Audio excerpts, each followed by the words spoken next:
Fist pump. Cheers. Fist pump. Okay, dear guests, today we invite you to the startup pitch taking place right here at 1220. I'm running it, so it'll be fun and high energy. The community is currently seeking coins and projects for profitable investments, and the startup pitch is the ideal place for this. Traditionally, at each forum, many coins of the participating projects skyrocket to the moon. And I'm confident, but though this is not investment advice, that today will not be an exception. And now I would like to thank our diamond sponsor, DJ Miner. DJ Miner offers Bitcoin and Dogecoin miners to over 80 countries worldwide. So they provide reliable hosting services. Please learn more about them at booth D3. And our next speaker is actually a very long-term friend of mine, a real crypto OG back from the US. Our next speaker will share his insights on the journey from idea to execution in the blockchain space. The discussion will cover key strategies for successfully launching a blockchain project, including funding, technology development, community building, and navigating regulatory landscapes. My favorite, of course. Please welcome the co-founder of Tether, Reeve Collins. Big round of applause for Reeve. Reeve, newly moving to Dubai, I might add.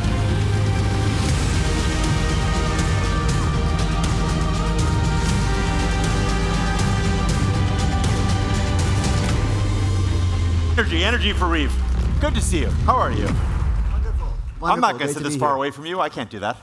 What's up, buddy? How are you?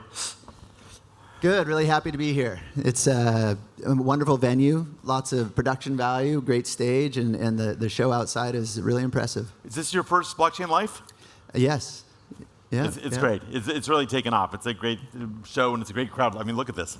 Yeah. So before we get into the litany of questions, give us a little bit of background about you, because I think people should know your pedigree, so to speak. Well, you know, it is. I am most known for co-founding and being the CEO of Tether and creating the stable coin and launching it. But that is definitely in the past. And since then, I've created many other companies that I'm very excited about. So it was amazing to bring the stable coin to life. And you have to rewind back to 2013 when nobody had ever heard of Bitcoin or blockchain, and they had no idea the use cases that would be there. You got to think of the internet back in like 93 or 4 when they'd go on the news and people would be like, oh, well, it's like the radio on the computer. They didn't really know. Mm-hmm. And so when we had the concept of moving money like Bitcoin, they're like, well, what's Bitcoin and why would I want to move money like that? And so it's just been a real interesting transition. And now 10 years later, starting up more and more companies, and this session is about what does it take to start a company in 2024. There are a number of things that have changed, especially in this industry, but overall it's having that vision, having an understanding of the landscape and a belief in it, because you might feel like you understand the landscape, but nobody knows. You just have to have the optimism and the belief and to really, really go for it and follow what you feel is right. And here's the thing. You know, I've started about a dozen companies in my life, and especially early on, I had a lot of enthusiasm, and a lot of the ideas were terrible. And people older would say, you know, this isn't a good idea, you can't go down that path. But I still say you need to forge ahead, mainly because even if it is a failure, because a lot of times those older people with more experience do have a lot of insight and are correct. But that's okay, because you still need to learn for yourself. You still need to make a lot of those mistakes. You want to take as much advice as possible, but you also have to learn a lot of these lessons that only your personal experience can provide. So that's one of my things, is just stay the course, have the vision, and really learn a lot of lessons along the way. And I think I struggle with this, so I can relate to what you're saying. Sometimes there's naysayers, and you just need to armor your soul and proceed forward. But sometimes the naysayers are right, and they can save you a lot of time. And I think the final call comes down to you, one way or another. So you kind of have to be in tune with your soul and develop your own algorithm, which is a little bit in conflict with asking for advice. And you know, I think we're getting a little philosophical, but I think your spirit is always developing, and maybe you're getting more finer tuned over time. Absolutely, and it's discernment. Right? So it's what are those things nagging inside of you that you should pay attention to or that you shouldn't pay attention to? And that comes with experience, and that's the discernment of, okay, this is the advice I want to take in, but this is the advice that I actually do know better. And at the end of the day, even if you're wrong, you do learn a lesson. So a lot of founders, especially serial founders, at some point say, okay, that was fun. Now I want to kind of transition into the investor sit back LP role. But here you are in Dubai, still doing that OG founder stuff. What's your secret sauce? Well, for me, it's also every time you search for information or listen to people about why start up a company and what kind of company start up, it's what are you passionate about and what really turns you on, and then focus on that. And for me, what I found over the years, it's the inception, the concept, the ideation, like coming up with an idea and producing it. So I also, instead of being a founder, I also like to say I kind of produce companies, because you have the idea, you bring in the team, you get the money, you put it together, and you birth it. It's similar to creating a movie. That's what the producer does. And so in this instance, I've kind of evolved now. I'm launching 3 companies that have kind of all been incubated and concepted here in Dubai. And the reason I'm doing that is because each idea is new, unique, and really compelling to me. Because after Tether, which was the advent of the stablecoin, but it took a few years for the concept of stablecoin to even come out. And little did we know that it truly would become the foundation of the cryptocurrency ecosystem and enable all of these other companies to be built upon this foundation and deliver what we have today. And after that concept of creating a stablecoin, the next idea was an NFT. So instead of a regulated token, because that was a lot of the issues with Tether in the early days and still to this day with all crypto companies, the concept was, let's make highly programmable goods, highly programmable tokens. And that company was called Block V. And it was also ahead of its time. It was the first company to ever really bring NFTs to the market, again, before the term NFT. And the idea there was, well, if it's a collectible, if it's a ticket, if it's identification, it's this non-fungible token that's unique to you and has value. So we created this platform and did an ICO for that. And again, when we created that, people thought we were crazy. They're like, this doesn't make sense. Why would you, what does fungible even mean? What's a non-fungible token? Why do you need this stuff? But still to this day, and that company came out in 2016, we did the ICO in 2017, it took a number of years for the NFT boom to take off. And what was the first thing there? Sorry, Reeve, just out of curiosity, because I knew you then, was that ERC, was it 721 or 20? Was that? Yeah, this was different than the actual standard. This was creating the technology around the ability to create almost a micro app. Like, how do you program a token, a non-fungible token, that it acts like an app? Like a ticket, a programmable ticket, a ticket that comes alive. Like the gentleman that just came up here and talked about fan engagement, right? We've been ideating on fan engagement for many years. And so Block V evolved into Smart Media Technologies. And Smart Media Technologies was just selected by Visa to be their global Web3 wallet provider. And the global, which was great, but the reason why it was interesting, thank you. The reason why it's really interesting for the fan engagement, we just did a big campaign at the Olympics. And so all the fan engagement revolves around these tokens. You'd get a token, it pops open, and it was the Olympic mascot, that little bird, and it would be gamified, and you'd earn points. And now it's evolving into delivering on the promise of Web3. So let me ask you, because you said something interesting. The way you haven't transitioned from. Sorry for not answering that question. Well, no, you answered right, but you led to another question, like every good answer does. You said you haven't surrendered the founder role to go to the opposite end, if you like, to the LP/investor role. You've now become sort of a producer. We're talking about implementation. What is your experience with finding the team, and does the team, especially the executive level, do they share the same passion as you do if they're not the idea originator? Because usually the founder or the founder's team is the idea originator. I think in this case, you're the idea originator, you're the team former, but then someone else is, you're not past it, you're kind of in an interesting middle position. How do you manage that? Yeah, no, it's a great question, and it's a mix, because the basics of starting a company are the same as they have always been: team, tech, fundraising.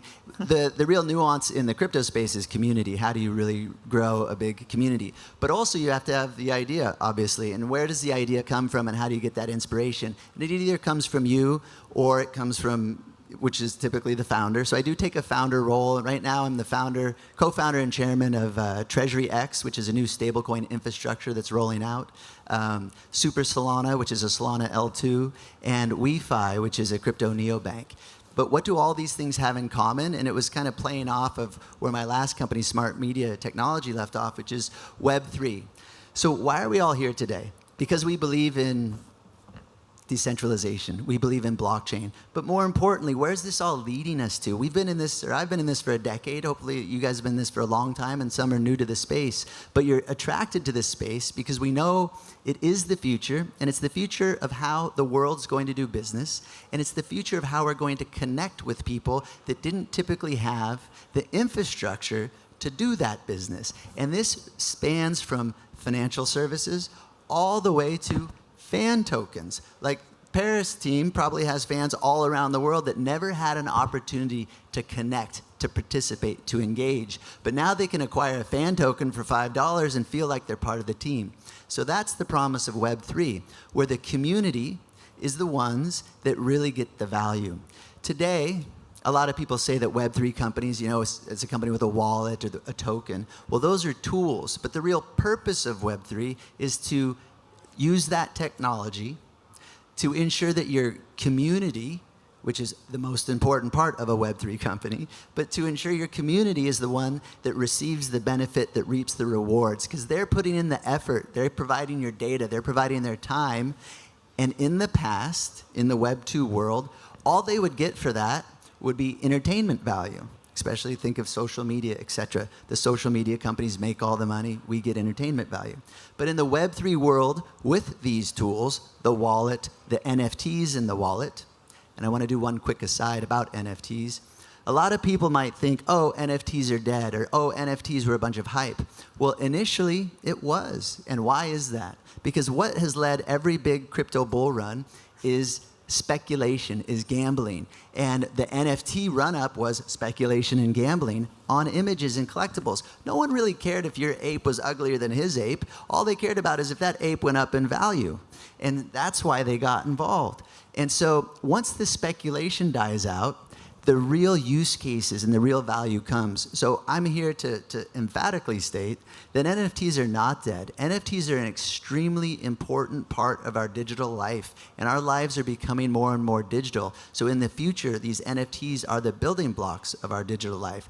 And these NFTs or tokens are the things that will go into that wallet that's going to provide the community value. So back to starting up companies in 2024, think about how do you get value to your community? And the types of companies you can start up now kind of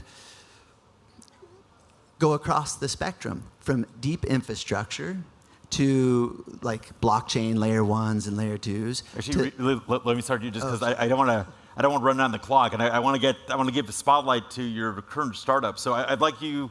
I'll frame the question, and then you can run with it. I think you mentioned you're involved in 3 startups right now. I'd like you to discuss them with an eye towards implementation challenges and opportunities so that our audience can kind of maybe analogize and get some wisdom. Absolutely. So Treasury X, it's stablecoin infrastructure. It's a Web3-based stablecoin infrastructure, meaning the community is the one that's going to keep the yield. It's not a yield-bearing stablecoin, but it's going to enable the community and institutions, those who mint the stablecoin, to get the yield, and then they distribute it. So it's essentially the infrastructure that Tether has, but enabling all of the profits to go to those who contribute the backing for that stablecoin, unlike what Tether and Circle and the centralized entities do.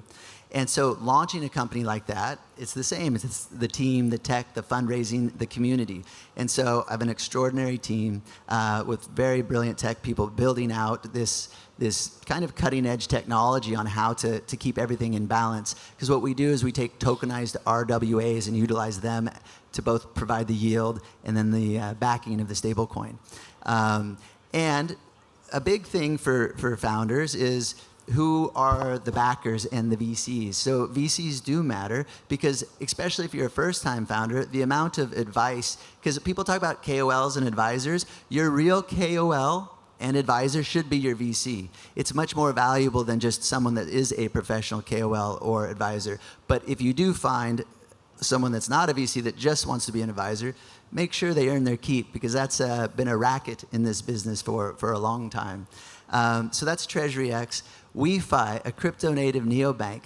Think about neobanks in the banking system. Again, it's the banks that make all the money, mainly because they oversee a lot of regulation, a lot of infrastructure to provide the services. But what happens when there's that level of cost? You can't provide the services to those who need it most, such as the underbanked and the unbanked. Sure. And so that's what Web3 and these crypto native banks have the ability to deliver. It's very cost efficient to service someone because all they need is an internet connection. And we can handle the KYC in these developing nations that don't quite have the infrastructure to do it. And that allows these people to participate in the global financial ecosystem. And then the last one is called SuperSol. It's a Solana L2. And when we talk about Solana L2s, everyone's like, well, Solana's entire pitch was we don't need an L2. And it is very scalable, Solana, and it's very cheap. However, it's not always reliable, and it's not actually scalable enough for the use cases in the future. So SuperSol is future-proofing Solana, and it's bringing a lot of new use cases to the table for transactions that would typically be off-chain. So I was sharing with a VC just the other day, a good friend of mine, about this, and he was like, why would you do a Solana L2? And then when I talked to him about it, he's like, oh, actually, this is perfect. He was creating a new secure messaging app. And he's like, we were looking for a blockchain or a solution or a sidechain, like somehow to store all of this data. And we didn't have one. And we looked at Solana, we knew it just wouldn't work. He's like, but this could be a real solution. Because if you could have millions of transactions, instant and free, then a lot of things that used to be stored off-chain could be stored on-chain. So these are just some concepts of how Web3 can deliver value to the users, and touching base on really what it takes to launch a startup in 2024. It's truly just the passion and the belief and the ability to go out and, you know, get kicked in the teeth a few times, but just stand up and make the company happen. So. Amazing. Let's give a big round of applause for Reeve. Thank you so much. Yeah. Well done. Thank you.